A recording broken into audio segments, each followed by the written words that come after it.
با دیدن این ویدیو مطمئن باشین که دیگه سراغ چیپس های کارخونه‌ای نمیریم. برای شروع کار ما احتیاج سیب زمینی نسبتاً درشت داریم. پوستش رو میگیریم، با یه چاقوی خیلی تیز شروع میکنیم به برش زدن های خیلی نازک، یا از این اسلایسر ها میتونید استفاده بکنید. ضخامتش رو نگاه کنید ببینید چقدر نازکه.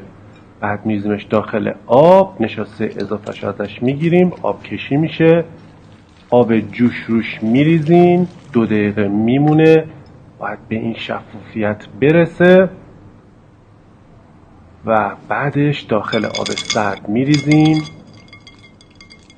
اینا از نتیجه کارمون، کاملا شیشه‌ای و شفاف، و در نهایت میره روی دستمال تا آب اضافهش کاملا گرفته بشه. داخل یه مایتابه نسبتاً گود روغن میریزین، حرارت ملایم باید باشه. روغن که داغ شد، ورقهای سیب زمینی رو داخلش سرخ میکنیم. مدت زمان سرخ کردن تقریبا بین 2 تا 3 دقیقه هستش.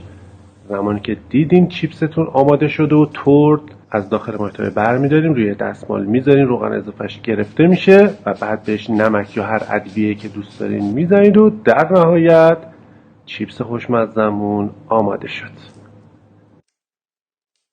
آره خودشه. به به.